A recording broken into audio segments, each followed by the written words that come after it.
You're listening to Living Full Out with Nancy Solari. As a life coach, Nancy can teach you how to stay strong under pressure and work through challenges you face. Being legally blind, Nancy inspires others to be resilient in overcoming obstacles and live full out. You can ask Nancy for advice in your life on relationships, finance, business, health, and more. Just call in at 800-333-0001. Once again, that's 800-333-0001. Now, here's Nancy. Hello, and thank you for joining us. My name is Nancy Solari, and this is the Living Full Out Show. And today we're talking about being courageous in our life and how do we do that when we're facing fear or we're challenged. And we're going to make sure that you have the motivation to take that next step. Also, we're going to be joined by our inspirational guest in our next segment, Roseanne Sidora, who's going to talk about being injured in the Boston bombings that occurred way back in 2013, but yet she's still having to work with prosthetics and other challenges to get through her daily life. So she's going to talk to us about that. Also, if you would like to hear today's show again, go to livingfullout.com. All of our episodes are waiting there for you. Or if you have Alexa, you can listen to us on that device, or go to your app stores and you can check us out there. Just look for Living Full Out Radio Show. Also, if you need any resources on today's topic, reach out to us at connect@livingfullout.com. We want to make sure that you're supported. And lastly, if you have an inspirational story that you think our community would benefit from in terms of being inspired, we would really enjoy hearing your story. Just reach out to us at connect@livingfullout.com, and perhaps we can have you on as a guest. So I am getting word from our producer that we actually have a caller on the line. We're going to go say hello to them. Hi, welcome to the Living Full Out Show. Hi. Hi, thank you for calling in. How can I help you today? So an ex-boyfriend of mine has recently gotten a new girlfriend, and I've just been really jealous and kind of negative. And so I just want to know kind of what techniques or ways I can kind of be less jealous or use that jealousy in a better way, because as of now, I'm just starting to get really resentful of both her and him. Well, good question for you. Are you and him still friends? Pretty much. Pretty much. Okay. And was she in the friend circle at one time too, or is she new to the group? She was in the friend circle at one time as well. She was. Okay. So truly you're actually quote friends with both of them. But now they're together instead of you and him being together. Okay. So yeah. So here's the best thing you want to do is I want you to consider looking at yourself outside of your own body. Okay? Almost like you're watching a movie. And if you can picture a scenario where you and both of them are in the room together, you want to visualize how you look now with this jealousy, this envy, this yucky feeling. Like you're watching a movie, you want to look at yourself with that kind of heavy feeling that you have, right? And if you were watching this movie, you would say, girl, shake it off. You're better. You can do better, right? Sometimes we have to look outside of ourselves to see what changes we need to make. The other thing is, who's to say that they're really going to run off into the sunset together, right? I mean, their bumps in the road have just started. I mean, we wish them well, maybe not you right now, but in life, we wish our friends well, but there's so much more to come for them that you're almost worrying and almost jealous of things that don't exist yet, because that happily ever after that we think they might have hasn't happened, and it may not happen. They might date a month, they might date 6 months, but then they might stop dating. And then what you've done is you've wasted all this time festering, worrying about them. So let's go back to that movie where you're watching them and you in a room together. You want to look at yourself and say, girl, you got so many great qualities. And maybe you go and you give yourself a great new hairdo. Maybe you take yourself shopping. Maybe you picture yourself smiling, glowing, confident, talking about your career, talking about your passions, your life of the party. But you want to make that energy switch. Do you see that? Mm-hmm. So when you go out there and you're in a public place with them again, or at a party with them again, I want you to remember what I'm telling you right now. Maybe take a moment, go into the bathroom, close your eyes, center yourself, get yourself in that place where you're watching this movie, but be that vibrant life that you and I and all your friends know you to be. Don't let their partnership, because again, it could be short term, it could be long term, we don't know. Don't let that bring down your light. Do you see that? Mm-hmm. Yeah. Outside of that, that's all that you can control, because we can't control other people. We can only control our own actions and our own thoughts. Mm-hmm. Okay? But I absolutely appreciate you calling in, and I will be thinking about you because we've all been there. I have been there. Mm-hmm. You know what I mean? But honestly, always take the higher road and be that positive light. Okay? Okay. All right. Thank you so much for calling in. Thank you. You got it. I'm glad that she asked that question, because it is courageous to be around friends that are dating each other. That's tough. That's a really hard place to be. But I have no doubt that when she taps into what makes her special and unique, when she lets her confidence shine, they're going to be looking at her like, wow, she's really good. She doesn't need us at all, you know? And the thing is honestly, we all have that ability to do that for ourselves. Now, I'm getting word from our producer that we have another caller on the line. We're going to go say hello to them. Hi, welcome to the Living Full Out Show. Hi, how are you? I'm great. How can I help you today? What's going on?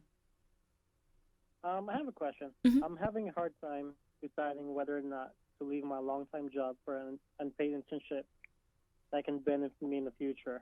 How can I decide? Well, it's a tough one, right? Because it's a gamble. But life is a gamble. This job that you like so much, is this one that you could see be long-term, like you could build a career out of it? That's a hard question. I bring the hard questions. I'll tell you where I'm going with that. And this is something you want to ponder. Okay? If you ever find a company that you really enjoy, their mission, for the company, they're full of integrity, everything that they're about is in alignment with who you are, then that might be a company that you want to stay with, as long as it has growth potential. Okay? But if you admire a company, but you only see it really benefiting you for maybe a year, 2, 5 years, something like that, but you really have your sights set on a different position, maybe a different company, then you want to look at this internship and think, does this internship have legs? Is there the potential that I could work at that company? Is there the potential that I could grow my career there? And you want to kind of weigh those out. And the thing is while you're weighing that out, you really can't lose, because you have a job that you really enjoy, and I guarantee you're learning and growing. Or you could have an internship where you're learning something new. Maybe there's guarantees, maybe there's not. But unfortunately, only you know what would fire you up. So if I just ask you really quickly, if you had to make a 20-second decision and choose one, what would it be? The internship. Okay, that was pretty decisive. And why did you choose that? Well, it's kind of like what you said, like where do I see myself in the future? Like, do I see myself staying in the company I am, or, take a gamble, go on an internship and, get the experience, and maybe I get hired, or take my experience somewhere else, like from what I learned from my internship. So here's the thing. The great news is you've made your decision. Internship, checkbox, okay? And now the other thing I want you to do is just watch the words that you say to yourself, because we want to be more intentional in life. So when you were saying all that back to me, you said a lot of maybes, like maybe there's growth potential, maybe they'll hire me. And I want you to start that internship with kind of the as if factor, right? They're going to hire me. I'm going to grow within this company. You're so great. You're going to do so good at your internship that they're going to want you. Do you see that? So Yeah. that will take all the risk out of it. And if you give 110% and the internship still is not your forever home, then at least you know you gave it all, your all, and you took a risk. And that's what life is all about. It's just playing big. Okay? Okay. But thank you for calling in. And I'm so glad he asked that question, right? Because it's courageous to leave one job and jump into an internship that you don't know how it's going to go. But I have a hunch that he's going to do really, really well. So throughout this show, think about where in your life you want to up the ante, or you want to live bigger, live full out in life. We're going to be coming right back with our inspirational guest, Roseanne Sidora. So stay with us. We'll be right back after this break.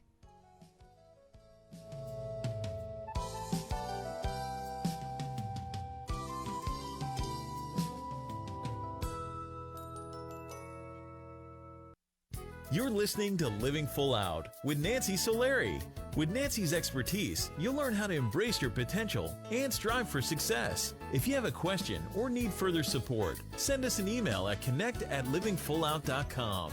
Now, here's Nancy. Hello and welcome for joining us today. I'm Nancy Solari and this is the Living Full Out Show. And today we're talking about having courage in life to get really over those moments where we're challenged, we're tested. And our inspirational guest today, boy, was she tested. Back when the Boston Marathon occurred, she was one of the injured. And the thing is, she didn't give up. Roseanne Sidora really went for life in a big way. And I want her to share her journey with us today because she is such a great example of what it means to be courageous in life and to not give up. So I'd like to welcome Roseanne to the show.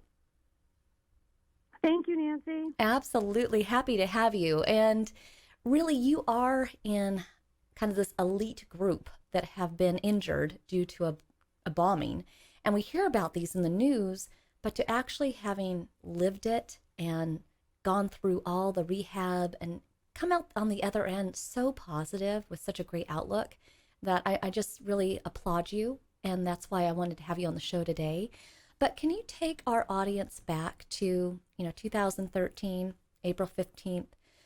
What led you to where you were at the place where the bombing had occurred? So every year in Massachusetts and New England, we celebrate Marathon Monday, also known as Patriots Day. It's the third Monday in April every year, and it marks the anniversary of the American Revolutionary War that started, here in Massachusetts, really just outside of Boston. So on Patriots Day, we also have, and what we call it is Marathon Monday, and it's the Boston Marathon that Monday. So for many years, even starting as a child, we would go in and go to the Red Sox in the morning, and then as we made our way after the game towards Kenmore Square, which is just outside of the ballpark, you would see the runners starting to come into the city. And it would be like the regular runners. And, some years I would have friends who ran it, and then some years I wouldn't. But I would still go in there every year. And in 2013, in particularly, I had two friends that were running that day. And we had just gotten a notification that our friend Jen was just about going to be coming down Boylston Street to where we were. And she knew where to look for us. So we wanted to get out there to make sure that we saw her come by and kind of give her a little more inspiration to get to that last, get to the finish line for that last half mile. And so when you were waiting there, cheering, excited, I imagine the environment was just like it had been for all the other years. Now you decided to get Absolutely. closer. You decided to kind of huddle up to a mailbox, but you were on one side and all your other friends were on the other. And what do you remember Correct. about hearing the first bomb go off?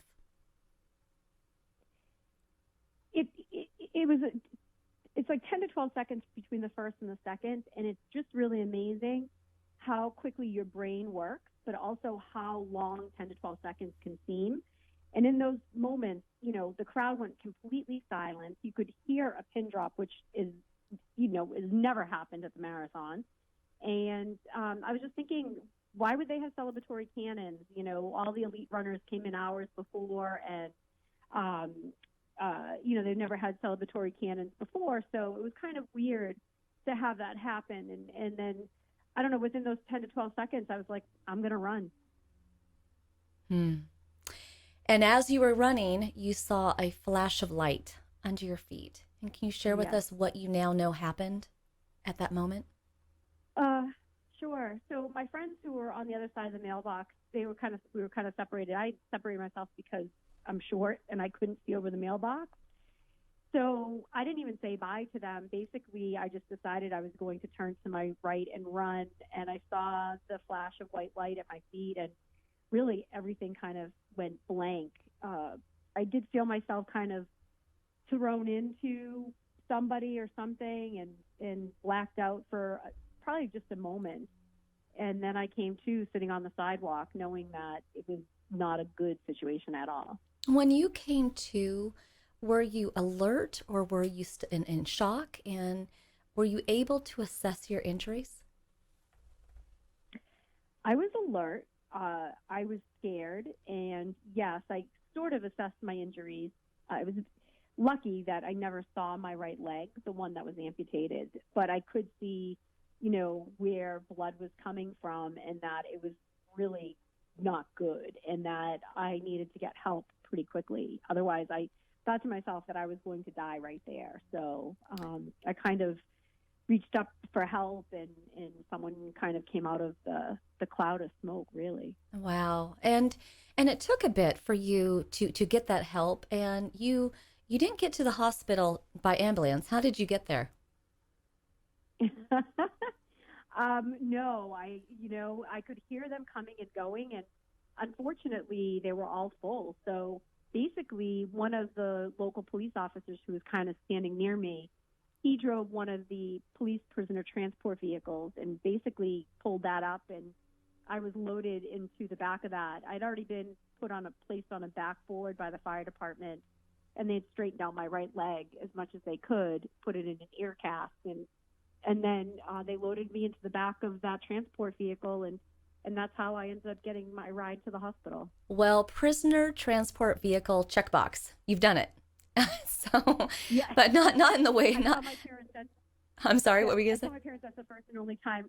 That's the first and only time I've ever been in one. There you go. There you go. Now, when you got to the hospital, and we have a few minutes here before we go to break, but did you go back into shock? Did they need to put you into a coma? Or were you alert for everything that occurred at the hospital? As soon as those doors opened up to the truck, I basically let myself go and figured, I had done everything I could, and then the people helping me did everything they could. And at that point, it would really be up to the doctors and nurses to keep me alive. So I let myself go, and they did put me into an induced coma, which I was in until Tuesday evening, just to make sure that, everything was going to be okay. They really weren't sure if I was going to live or not. Wow. And that's a scary decision to decide to let yourself go or fight, because, we don't know if when we really let ourselves go, we could pass away. Were you fearful of that? Yes, very much so. But oddly enough, now that I think about it, like today, I think if that were quote unquote to happen again, I think I would be okay. At that moment, yes, I was very fearful of it, because I really didn't know what was going on, what happened. But obviously I've had time now to process it. And if that was what happened, then that's what happened. But I'm very fortunate it was not my time. Yeah, well, absolutely. And again, there's so much more to your story that I want to share. So we're going to be going to a quick commercial break. And then when we come back, we're going to pick up on Roseanne's story and kind of the journey that was ahead of her in terms of rehabilitation and so many big decisions that she had to make with regards to her various injuries. So Roseanne, stay with us. And everybody listening today, Absolutely. She was courageous in the face of this bombing, but we never know when that moment is going to come where we need to be a leader in helping another person or getting through a hard moment ourselves. So stay with us. This is the Living Full Out Show. I'm Nancy Solari. It's all about being courageous in our life. We'll be right back after this break.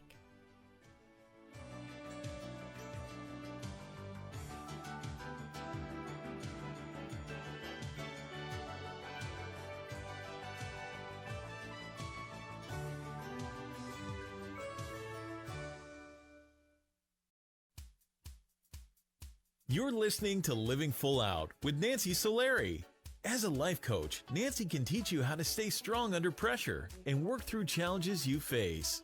Being legally blind, Nancy inspires others to be resilient in overcoming obstacles and live full out. You can ask Nancy for advice in your life on relationships, finance, business, health, and more. Just call in at 800-333-0001. Once again, that's 800-333-0001. Now, here's Nancy. Thank you for joining us today. I'm Nancy Solari, and this is the Living Full Out Show. And we're talking about having courage in life when we need it most. And our inspirational guest today, Roseanne Sidora, was a perfect example of being courageous back in 2013, April 15th, for that Boston Marathon bombings that many of us saw on TV and were just in awe. But she actually lived it and survived it. So we'd like to welcome Roseanne back to the show. Thank you, Nancy. Absolutely. And, you know, I bring up courage over and over again when it comes to you because through every step of your rehabilitation and all the decisions that you had to make, you had to be courageous. You had to make some pretty tough calls. And when you awoke from your, the coma that they put you in, the medically induced coma, who was the first person that told you about your injuries and what needed to be decided? My trauma doctor was the first person who spoke, but at the same time, it was my trauma doctor, my mother, my sister, my father that were there. Mm-hmm. And basically, the trauma doctor told me that he had amputated me below the knee and was going to try to keep me below the knee, but he would have to go back in and clean it out some more, and that would determine, where the amputation would end. And unfortunately, I am above the knee as an amputee, so he had to go in and clean out some of the debris that had gotten in there from the bombing. Well, and when you're at the hospital, I'm sure it's a little bit of this safe bubble where you're looked after and you're being treated. But then the day came when you got released, and you lived in a home where you had like 18 stairs. You had to get up to your place. Did that seem defeating? Were you hopeful? I mean, because that was a lot of work ahead of you. Yes. Part of it was fearful, being out in the real world and outside of those four walls that were keeping me safe, and with therapists and, all the help at any time of day that I needed. But I really, really wanted to get home. My mom, my dad, even my employment, they were, giving me options of places to go that I wouldn't have 18 stairs to get to my apartment. Mm-hmm. But I was determined. I really wanted to go home and be at home. And oddly enough, the day that I did get released from the rehabilitation hospital, I literally went and sat on my couch for 12 hours. I sat from 11 o'clock in the morning to 11 o'clock at night, just soaking in my home and my couch and just being home, because it had been a month since the last time I had been there. Wow. And what a great moment just to feel like you're free from the hospital, but yet that comfort feeling from being at home. I am legally blind, and I've had times in my life where I've looked in the mirror and I've said, what do you look like? Because it's really blurry for me. And I imagine that you had a moment where you looked down at your leg and it wasn't there. And what is that moment like? Because I know for me, it's like, where do you even package the sadness? Yeah. I mean, I have those moments even still now where I wake up in the morning and I look down and go, oh, I don't have a leg. I have to put my leg back on because I don't sleep with my prosthesis. But it's one of those things that I think I've always been a realist. And I know that it's not going to grow back, but it's still shocking to see that I don't have a leg. So I don't know if it's just that I'm still confused of what happened. I don't know if it's that I just haven't accepted what happened, or if this is just how I'll always be, where it's still shocking, still new, but yet something that I live with every day and just go about doing what I need to do, and, just kind of living my life. Yeah. Honestly, I get that. Mm-hmm. You can't go back and change it. All you have is today and tomorrow kind of thing. Right. And don't get me wrong, I hate it. I hate it. I hate every moment of it. But what's the alternative? So and the thing And the thing that's interesting, and hopefully you can kind of educate us here, is you've had multiple prosthetics. You've had legs for different occasions, running, walking, biking. And I'm just wondering, does someone always have those choices to have the ability to have different types of No. prosthetics, or did you just line yourself up with a really good crew of people that had that ability, or how did that come about? So honestly, Nancy, I have a little bit of guilt of it because of the fact that there are so many people that get amputated on a regular basis, daily, as a matter of fact, that don't have or didn't have the opportunities that I've had because it was such a media situation that a lot of different agencies came to our, not just mine, but a lot of the survivors' aid. And there are so many different grants out there that people don't always know about, or different organizations, such as one that's there in California and San Diego, the Challenged Athletes Foundation. They're an amazing, amazing group, and it doesn't even have to be amputation. It could be blindness. It could be, cerebral palsy. It could be different things. But if you have something that you want to try, or something that you did prior to your situation, they have grants that you can apply for and get, special equipment or prosthesis or wheelchairs or crutches or whatever it might be that you're looking for. And their grant season, as a matter of fact, is going on right now. I know it closes soon, but, I had different companies, different organizations such as those that really kind of sought us out. Whereas normally if I was amputated for, just an accident that wasn't so public, I don't know if I would know where to look for these. And that's one thing that I like to do, Nancy, is really help educate people and really let them know of these different organizations. As a matter of fact, one of the other survivors, Heather Abbott, who's an amputee now as well, she started the Heather Abbott Foundation, and she's doing similar, but she's, really kind of doing more cosmetic situations because, insurance doesn't cover all of it or any of it at sometimes. So it's frustrating. Well, it's really good to know that those grants are out there, and everybody listening, we encourage you to seek those out, or help a friend or somebody who may not know about those opportunities, or reach out to Roseanne. But the thing is Absolutely. you really opened my eyes, because while I don't take seeing for granted, because I wish I could see better all the time, you don't take a kneecap for granted. And if you could just kind of share with me a little bit about that. Absolutely. So, when I was told at the time that I was going to be an amputee from, my doctor, at that point I thought to myself, well, what does it matter? I don't care. Keep me below the knee or above the knee. But, living it for the last 5 years now, clearly there's a huge difference between being below and above. And with being above, I have a knee that is, in my situation, a computer, where a lot of times they're more just a mechanical kind of hinge. But if I were below the knee, that would mean that I would have my knee. And it's just, at least, not that it makes it 100% better, but it gives you a little bit more of the natural knowing of kind of where your foot is going, or the natural, placement. Stairs would be so much easier. There's so many different things that would be done differently and with a little bit more ease if I had my knee. And honestly, Nancy, I don't care about the rest of it. I just kind of wish I had that knee joint. But with today's technology, who knows? Down the road, it could be something that you never know. So I'm not counting it out yet. Well, and you are a fighter, but even a fighter can get concerned and scared from time to time, because it has been 5 years. And the question kind of looming for you is, how long will your robotic knee last? And then what, right?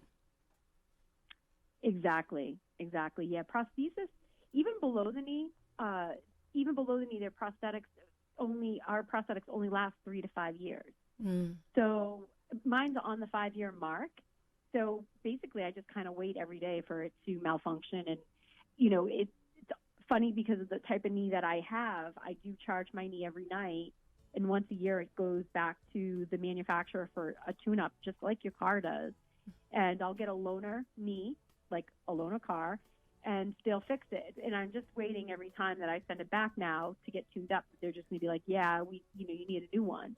Wow. And then what? I mean, it's just ridiculously expensive.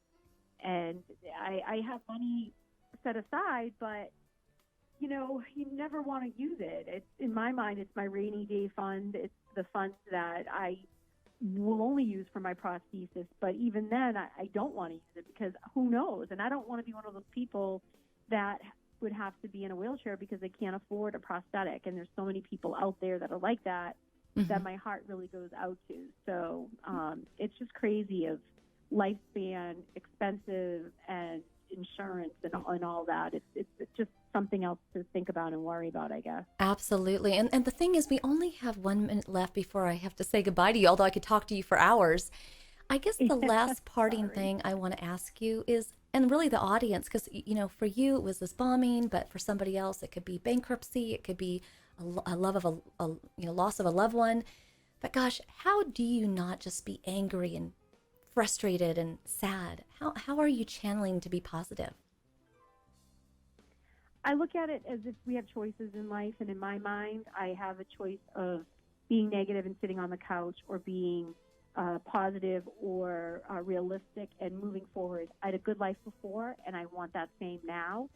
So although it's a little bit more of a challenge, I just try to, forge through it and try to make those choices. I mean, some people don't have that choice. I do, and I want to make it the best I can. Yeah, well, and you are. And thank you for opening our eyes to what happened that day and the people that came to your rescue and support you, and just sounds like you had really great care. And then, all the things that you've done with the prosthetics and just navigating all the rehab, and you've done it with grace, but you've also done it to educate others. And so thank you so much for being on today's show. And we'll be wishing you and your knee a lot of good luck.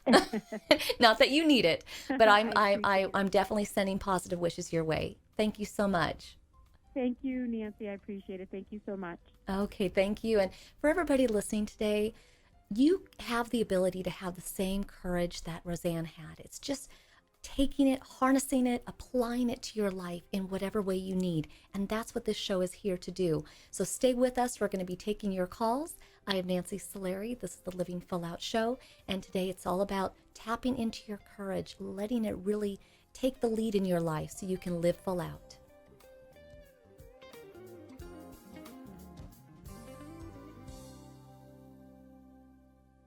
When you need to be courageous in life, always remember to visualize yourself taller, stronger, wiser, because really inside you, you have all the courage that you need to move those obstacles to the side, leap over them, go under them, to get around the bend. But the thing is living full out is right in front of you. You just have to courageously step forward.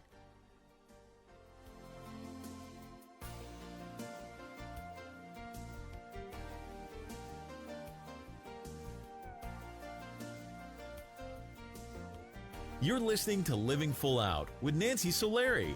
Nancy is here as a guide to show you how to rise above obstacles and savor each moment. If you have a question, call in live at 800-333-0001. That's 800-333-0001. And now, here's Nancy. Thank you for joining us today. I'm Nancy Solari, and this is the Living Full Out Show. And today we've been talking about being courageous in our life. And that's not always taking action. Sometimes it's just being emotionally strong and knowing that you can get through a hard time. And so whenever you have a moment where you're unsure, you feel unsteady, lacking confidence, you want to always remember that there are people in your life that you can turn to, that can be that crutch when you need to be lifted up, that can hold your hand when you need a steady one. So never forget that you're not alone, and others are there to support you. In fact, here at the Living Full Out Show, we're dedicated every week to making sure that you can courageously step forward and tackle those challenges. Now, I'm getting word from our producer that we do have a caller on the line. We're going to go say hello to them. Hi, welcome to the Living Full Out Show. Hi, Nancy. Hi, thank you for calling in. How can I help you? So I started a program with addiction medicine not too long ago.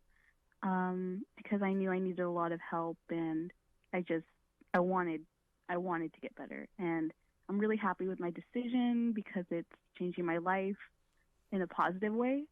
But my question for you is, how do I stay strong and on the right direction during treatment? And how do I really look at myself in the mirror and believe that I'm not going to go back to how my life was before? Those are such great questions. So I really want you to do a lot of visualizing. Okay? It's going to be really important that as you go through this process of recovery, that when you close your eyes at night, or even in the middle of the day when you're alone by yourself, that you can close your eyes and you can picture yourself healthy and happy. And when you can picture yourself healthy and happy, you really want to feel it. What are you wearing? What does it smell like? Are you wearing a perfume? Who are you around? And bring that healthy, happy moment really crystal clear to your heart so that it's not a fleeting thought, that it's possible. And when you take that vision and then you couple that with the support, the therapy that you have right now, now you're able to connect this future you, where you want to be in life, with where you are now. And that will help with the confidence side of it. And then the last thing I want to say too is trust your instincts to make decisions. Okay? Trust your instincts to make decisions. If your instincts are telling you that you need to make a move, you should not be in an environment that you are now, trust your instincts and make that move. If you know that a relationship, a friendship, whatnot, is not serving you and that it could be toxic to that future vision that you have for yourself, you want to make that call and let it go. Because no one can decide what's good for you but you. Do you see that? Yeah. Yeah. That's great.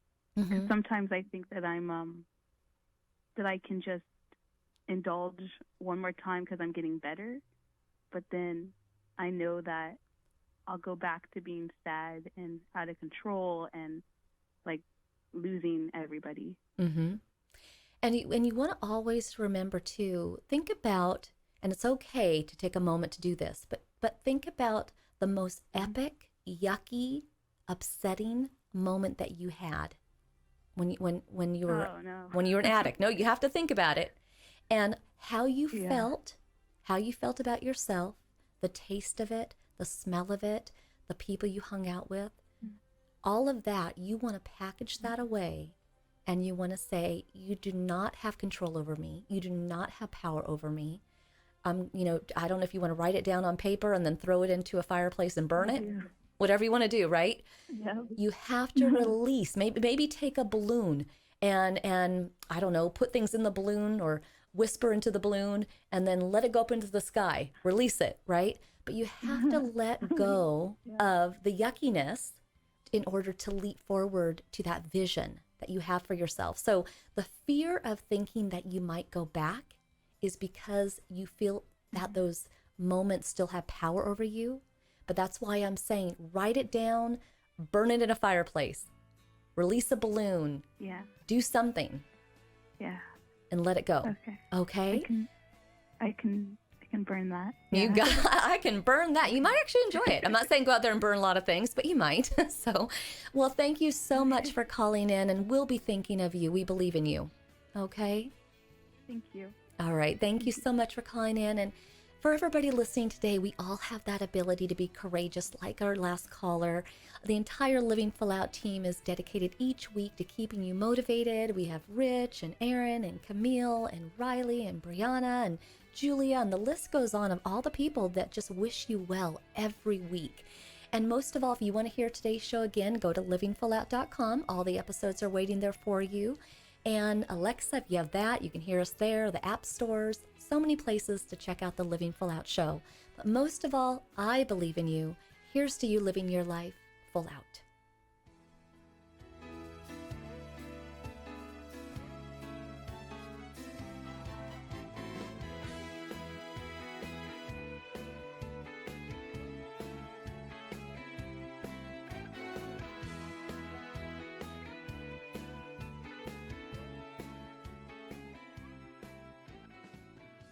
Thank you for listening to the Living Full Out Show with Nancy Solari. To learn more about this program, visit livingfullout.com for the latest episodes. Connect with the Living Full Out community by following us on Facebook, Twitter, Instagram, and subscribing to our YouTube channel. If you have an inspirational story you want to share, email us at connect@livingfullout.com. Here's to you, living full out.